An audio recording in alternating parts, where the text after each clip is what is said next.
ஆண்டவர் இயேசு கிறிஸ்துவில் என் பிரியமானவர்களே, தீயோரின் தீச்செயல்களை நாம் காணும் போதெல்லாம் ஏன் இறைவன் இதையெல்லாம் பார்த்து கொண்டு சும்மா இருக்கிறார்? உடனடியாக திட்டவட்டமாக தலையிட்டு தீயோருக்கு, அவர்களுடைய தீச்செயல்களுக்கு முடிவு கட்டக்கூடாதா என்றுதான் பலர் நினைக்கின்றோம். ஆண்டவர் இல்லாதது போலவும் அவருக்கு எதிராக செயல்பட்டால் எந்த விளைவுமே இருக்காது என்பது போலவும் சில பேர் அடுக்கடுக்காக அநியாயத்தை தொடர்ந்து செய்கின்ற போது நாம் நொந்து போகின்றோம். இறைவா, ஏன் மௌனமாக இருக்கிறீர்? உண்மையாகவே உம்முடைய பராமரிப்பு இருக்கின்றதா? நீ இவற்றையெல்லாம் பார்த்து கொண்டு சும்மாய்த்தான் இருப்பீரா என்று இறைவனை நோக்கி புலம்புகின்றோம். ஆண்டவர் இன்றைக்கு நமக்கு கூறுவது, காத்திரு, விடாமுயற்சியோடு இரு, பொறுமையாயிரு, உரிய நேரத்தில் நான் செய்ய வேண்டியதை செய்வேன் என்கின்றார். ஆண்டின் பொது காலத்தின் 16ஆம் ஞாயிற்றுக்கிழமையான இன்று நற்செய்தி வாசகம் மத்தேயு 13ஆம் அதிகாரம் 24 முதல் 43 வரையுள்ள வசனங்கள். வயலை சொந்தமாக கொண்டுள்ள ஒருவர் தம்முடைய வயலில் நல்ல விதைகளை விதைக்கின்றார். இவர் கடவுளை பிரதிபலிக்கின்றார். அவருடைய எதிரி அந்த நிலத்துல ரகசியமாக களைகளை விதைக்கின்றான். இந்த எதிரி சாத்தானை குறிக்கின்றது. இந்த களைகளும் நல்ல விதைகளும் ஒரே சமயத்தில் வளர்கின்றன, பின்னி பிணைந்திருக்கின்றன. நல்ல அறுவடை கிடைக்க வேண்டும் என்றுதான் வயலின் உரிமையாளரும் வேலைக்காரர்களும் விரும்பினார்கள். ஆனால் இந்த பிரச்சனையை எதிர்கொள்வதில் அவர்களுக்கு கருத்து வேறுபாடு. ஒரு பக்கம் இந்த வேலைக்காரர்கள் சொல்கிறார்கள், உடனடியாக அந்த களைகளை பிடுங்க வேண்டும் என்று. ஆனால் வயலின் உரிமையாளர், நீங்கள் இப்படி உடனடியாக களைகளை பிடுங்கினால் கோதுமை பயிர்களையும் சேர்த்து நீங்கள் பிடுங்கிவிடக்கூடும். எனவே இரண்டையும் அறுவடை வரை விட்டு வையுங்கள் என்கின்றார். அறுவடையின் போது களைகள் சுட்டெரிக்கப்படும், நல்ல கோதுமை களஞ்சியத்திலே சேர்த்து வைக்கப்படும் என்கின்றார். பிரியமானவர்களே, நன்மையும் தீமையும் நிறைந்திருக்கின்ற ஒரு உலகத்தில்தான் நாம் வாழ்ந்து கொண்டிருக்கிறோம். தீமையை உடனடியாக களைய வேண்டும் என்று நாம் ஆசைப்படுகிறோம்.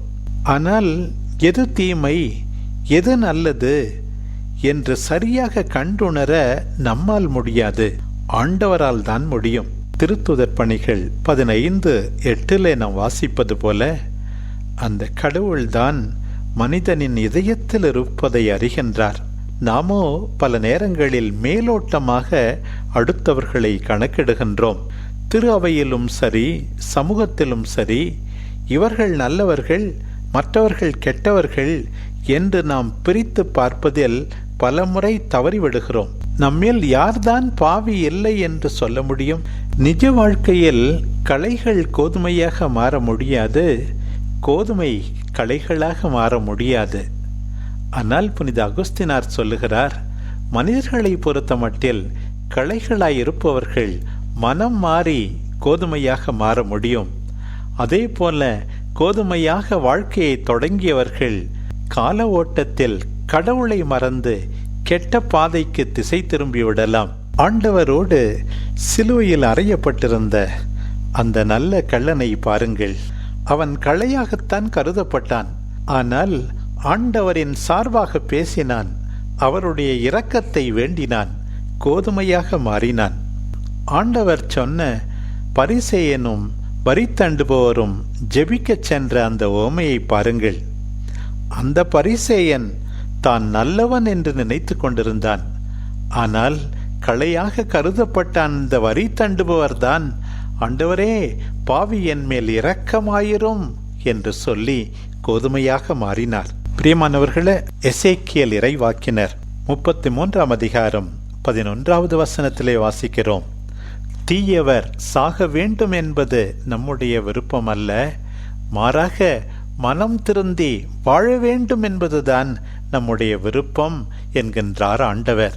இன்றைய பதிலுரை பாடலாக அமைகின்ற திருப்பாடல் 86 கூறுவது போல, நம் ஆண்டவர் மன்னிப்பவர், அவரை நோக்கி மன்றாடும் அனைவருக்கும் பேரன்பு காட்டுபவர், அருள் மிகுந்தவர், விரைவில் சினமுறாதவர், பேரன்பும் உண்மையும் பெரிதும் கொண்டவர் என்பதை நாம் மறந்துவிடக்கூடாது.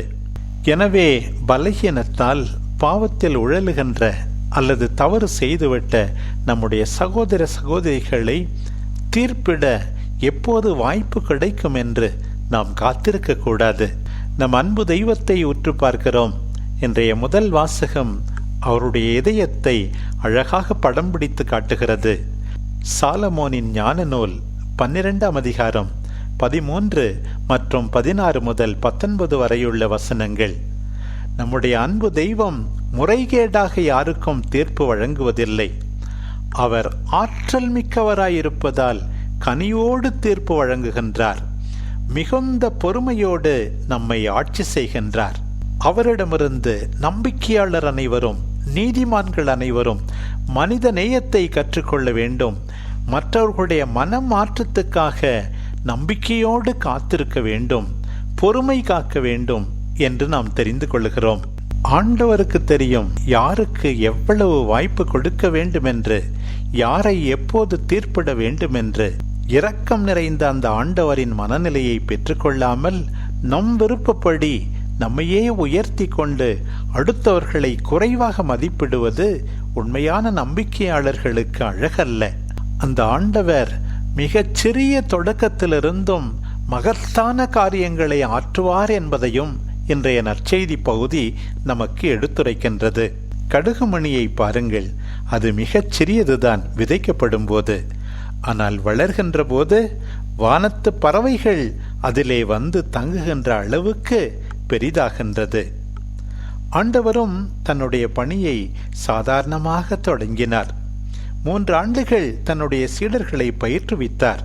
அதுவும் அந்த ரோமை பேரரசில் மிகச்சிறியதான, பண்பாட்டில் அதிகமாக வளர்ச்சி பெறாத ஒரு பகுதியாக கருதப்பட்ட அந்த பாலஸ்தீனத்தில் ஆண்டவர் தன்னுடைய பணியை ஆற்றினார். அந்த சாதாரண தொடக்கம் இன்றைக்கு எந்த அளவுக்கு வளர்ந்திருக்கிறது என்பதை நாம் தெரிந்து கொள்கிறோம்.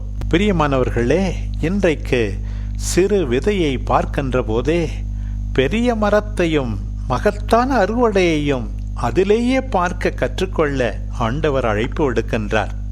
நமக்கு தேவையானதெல்லாம் பொறுமை, ஆண்டவருடைய வல்லமையில் நம்பிக்கை, அவ்வளவுதான்.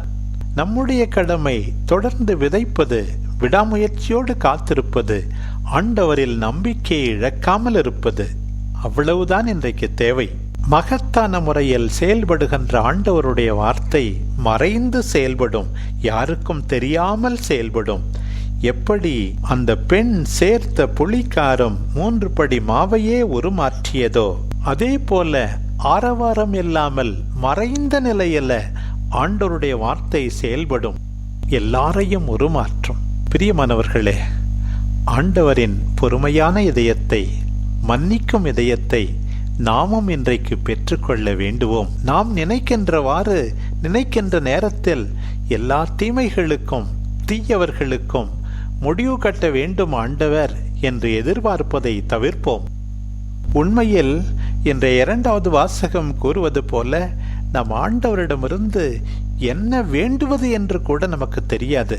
அவருடைய ஆவியின் வல்லமையால் தான் நமக்கு தேவையானதையே ஆண்டவரிடம் நாம் பெற்றுக்கொள்ள முடியும். நம்முடைய கடமையை தொடர்ந்து மௌனமாக செய்வோம், பற்றுறுதியுடன் செய்வோம்.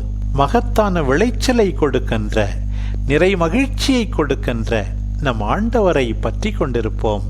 ஆமென்.